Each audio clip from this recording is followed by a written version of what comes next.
కాంగ్రెస్ రెండేళ్ల పాలనా వైఫల్యాలపై BJP Karimnagar parliament నియోజకవర్గం ఆధ్వర్యంలో సంతకాల సేకరణ కార్యక్రమం. కాంగ్రెస్ వైఫల్యాలను ఎండగడుతూ రూపొందించిన కరపత్రాన్ని విడుదల చేసిన కేంద్ర మంత్రి బండి సంజయ్ చంద్రశేఖర్ తివారీ. కాషాయ సైనికుడు బండి సంజయ్ పై రూపొందించిన గీతాన్ని విడుదల చేసిన చంద్రశేఖర్ తివారీ. బలిరా బలిరే అంటూ సాగిన గీతానికి ఉత్సాహంతో చిందులేసిన బీజేపీ కార్యకర్తలు. మరికొద్ది క్షణాల్లో కీలక అంశాలపై ప్రసంగించనున్న కేంద్ర మంత్రి బండి సంజయ్. అన్నాడంటే దానికి కమిటీ అయి ఉంటాడు.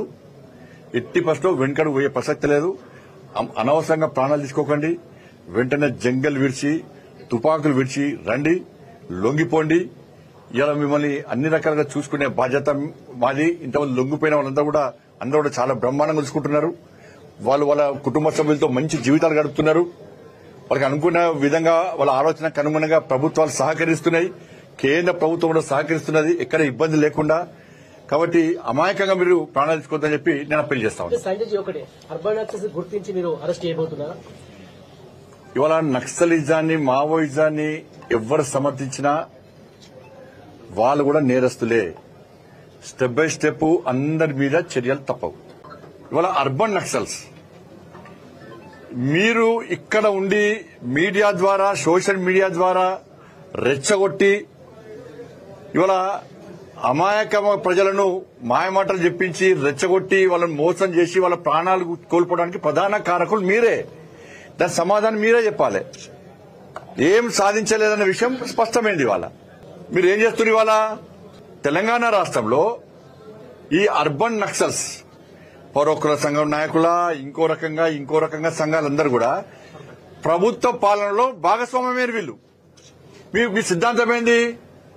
పాలకులు ప్రజలను ప్రజా వ్యతిరేక కార్యక్రమాలు చేపట్టినప్పుడు, పేదలకు అన్యాయం జరిగినప్పుడు పేదల తరపున ఫైట్ చేయాల్సింది, ప్రశ్నించాల్సింది మీరు.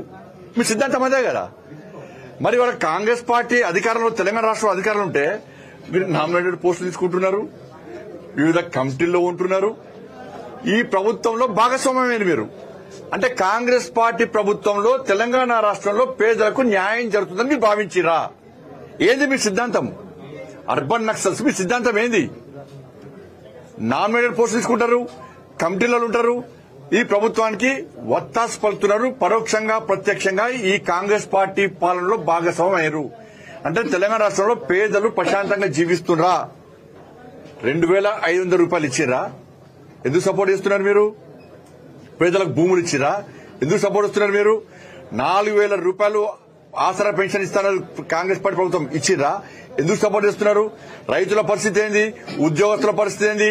మహిళల పరిస్థితి ఏంది? విద్యార్థుల పరిస్థితి ఏంది? నిరుద్యోగుల పరిస్థితి ఏంది? రిటైర్మెంట్ అయినటువంటి ఆ ఉద్యోగస్తుల పరిస్థితి ఏంది? ఇవన్నీ హామీలు ఇచ్చి మోసం చేసిన కాంగ్రెస్ పార్టీ పాలనలో మీ భాగస్వామ్యం అయితే మీ స్వార్థ రాజకీయాలంతా బయటపడుతుంది. అందుకేనన్నా అర్బన్ నక్సల్ స్వార్థపరులు ఏసీ రూమ్ లో పరిమితమయ్యారు. వాళ్ళ అధికారాన్ని చెలాయిస్తున్నారు. కానీ జంగల్లో ఉన్నటువంటి మావోయిస్టులు అమాయక ప్రజలను, మైనర్ పిల్లలకు చేతులకు తుపాకులు ఇచ్చి వాళ్ళ ప్రాణాలు బలిగొనే స్థాయికి వచ్చే మీది ఏం సిద్ధాంతం?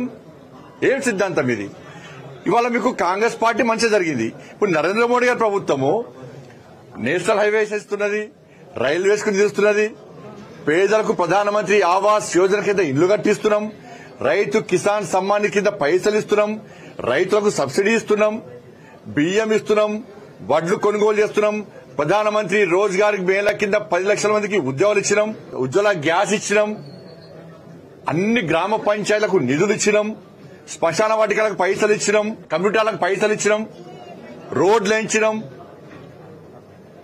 ఇన్ని పైసలు ఇచ్చినాం.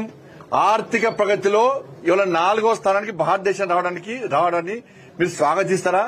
సమర్థిస్తారా? ఇప్పుడు వ్యతిరేకిస్తారా? ప్రపంచంలో భారతీయుడు తలెత్తుకొని తిరిగే పరిస్థితి వచ్చింది. ఇతర దేశాల నుంచి అధినేతలే ఇవాళ సాష్టాంగ ప్రణాళిక చేసే స్థాయికి వచ్చిందంటే అవి మీకు కనబడతలేవు. నరేంద్ర మోడీ గారు పేదల ప్రజలకు ఇచ్చే సంక్షేమ పథకాలు మీకు కనబడతలేవు.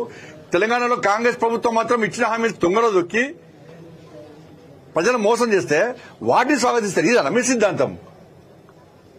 మీకు నామినేటెడ్ పోస్టు కావాలి, మీకు పైసలు కావాలి, కమిటీలలో మీకు పేరు రావాలి, మీ అవి రావాలి. ఇదేనా మీ సిద్ధాంతం? కాబట్టి అందుకే నేను జంగల్లో ఉన్న మావోయిస్టులకు నేను అప్పీల్ చేస్తున్నా. అర్బన్ నక్సల్స్ మాట వినకండి. వాళ్ళు జల్సాలు చేస్తున్నారు, అధికారాన్ని చెలాయిస్తున్నారు. మరి మీరు అనుకున్న సాధించినట్టేనా?